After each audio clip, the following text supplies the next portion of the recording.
E o assunto agora é saúde. Dados da Sociedade Brasileira de Cefaleia apontam que dos 30 milhões de brasileiros que sofrem de enxaqueca, 75% são mulheres. A doença pode estar associada a variações hormonais, além do estresse e da alimentação inadequada. Bruna começou a se queixar de dores de cabeça ainda na infância. O problema foi diagnosticado como hereditário e ela teve que começar uma batalha contra a enxaqueca. Além de tomar medicamentos, a universitária chegou a buscar a acupuntura como tratamento alternativo. Atualmente, Bruna sente dores a cada 2 meses e muitas vezes a melhor forma de vencer o sintoma é ficar assim, deitada no total silêncio e na escuridão. A gente acaba acostumando com a dor, né? A gente já sabe quando que vai atacando, a intensidade, na hora que tem que tomar o remédio para não piorar. As ações de Bruna para controlar as dores são bem parecidas com a da mãe. Edirleia começou a sofrer de enxaqueca na adolescência. As crises eram fortes, que eu tinha ânsia de vômito, tontura, dava assim muito mal-estar, você não conseguia ficar em pé. Dos 30 milhões de brasileiros que sofrem de enxaqueca, 75% são do sexo feminino, ou seja, 3 mulheres para cada homem. Os dados são da Sociedade Brasileira de Cefaleia, que apontam que muitas vezes a doença está associada às variações hormonais da mulher. Além disso, fatores como estresse físico ou emocional e alimentação inadequada também podem influenciar. O que piora? O estresse, a ansiedade, a depressão, a privação do sono, alguns alimentos, a falta de alimento, não se alimentar na hora certa, alguns tipos de alimentos, como alimentos gordurosos, alimentos condimentados, podem também piorar. De acordo com a Organização Mundial da Saúde, a enxaqueca é a 4ª doença crônica mais incapacitante. Apesar de não ser considerada grave, pode afetar a qualidade de vida dos pacientes. Por isso, é importante identificar os fatores que levam à manifestação das dores. Quando você conhece os fatores desencadeantes e você consegue eliminá-los, nós podemos ter uma melhora da enxaqueca de cerca de uns 50%. Meus amigos, impressionante, né? Como essa doença atinge milhões de pessoas em todo o país.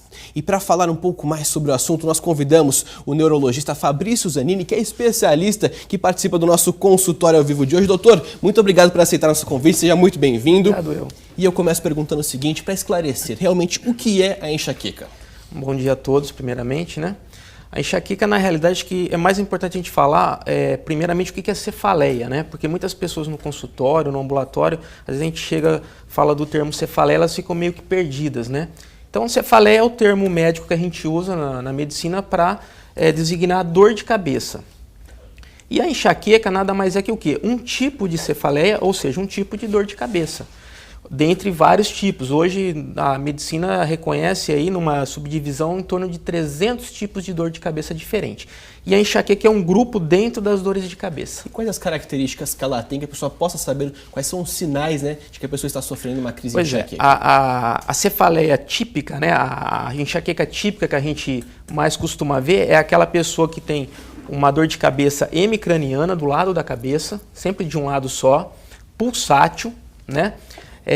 Geralmente relacionada a náuseas, vômitos, a foto e fonofobia, que é intolerância ao barulho, intolerância à luminosidade, né? Por isso que, como foi mostrado ali, a pessoa procura o quarto escuro, um lugar quieto, para poder aliviar aquela tensão. Esse é o padrão mais típico, né?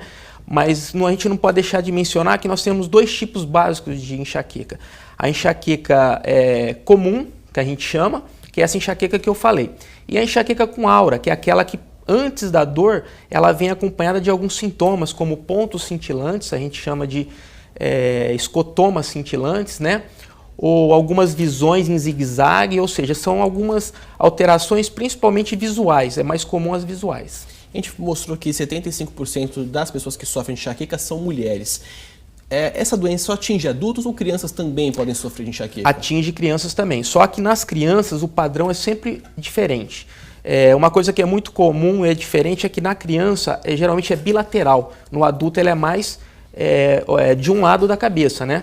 apesar que tem em torno de 15 a 20%, ela é bilateral mesmo no adulto, mas na criança ela geralmente vem acompanhada de muita dor abdominal, então aquela criança que às vezes se queixa no cotidiano de dor abdominal e a mãe às vezes relaciona com não quer ir para a escola, não. Tem que ficar atento que isso pode ser uma enxaqueca que está se manifestando com dor abdominal. A gente sabe que não tem assim uma regra, mas uma crise de enxaqueca dura quanto tempo, tanto para crianças quanto para adultos? Na verdade, sim, existe mais ou menos uma regra, de 4 horas a 72, né? Ou seja, até 3 dias. Né? Então a gente costuma falar que quando o paciente chega no consultório falando que a dor de cabeça durou mais de 4 dias, a semana toda, a gente já tem que pensar em outro tipo de dor de cabeça, que não é enxaqueca. Ela nunca ultrapassa 72 horas, mas o mais comum é de 4 a 24 horas. A Cleide de Coroados pergunta o seguinte: doutor, alguns alimentos podem desencadear uma crise? Com certeza. Os alimentos são um fator desencadeante muito importante, como, por exemplo, como disse o outro neurologista, alimentos muito condimentados, à base de glutamato monossódico, né, que hoje em dia é muito rico a esse tipo de tempero, principalmente agora com essa moda da comida japonesa, né? Então isso tem muito relacionado. Condimentos, café, chocolate e algumas outras coisas com odor forte, né? Alguns perfumes, as pessoas falam, olha, eu sinto o cheiro desse tal perfume e me desencadeia a crise já. Então é preciso ter uma mudança de comportamento também. Totalmente. Né? E o próprio paciente, ele no dia a dia, a gente orienta que o quê? Que ele vai descobrindo aquilo que desencadeia, porque não é para todos que é sempre esse padrão, entendeu? Para uns, às vezes, desencadeia de uma forma, com alguns tipos de desencadeantes, para outras pessoas é um pouco diferente. Falamos de crianças e falamos de mulheres. Agora o Everton, de Presidente Prudente, pergunta: e homens também sofrem? E quais as características nos homens? Sofre, só que é numa incidência menor. Como diz ali, a média de 3:1, ou seja, aquilo que a Academia Mundial de Cefaleia notificou de 75% para 25% é real. Então, 25% das enxaquecas pode ser causado em homens. O padrão é o mesmo, não muda, tá? Pouca diferença. E a questão do tratamento da enxaqueca? Tem alguma coisa paliativa só para acabar a dor naquele momento? Depois é preciso algum tratamento um pouco mais prolongado? Como funciona? Pois o tratamento da enxaqueca, ele está dividido, eu divido em 3 tipos de tratamento, vamos dizer, né?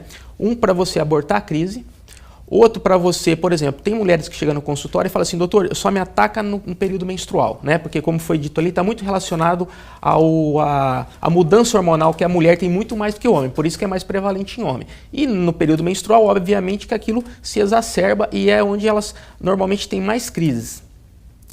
Então, existe esse outro tipo de tratamento, que, por exemplo, a gente passa só naquele período, né? Por exemplo, período menstrual, ela toma um medicamento para evitar que a crise venha.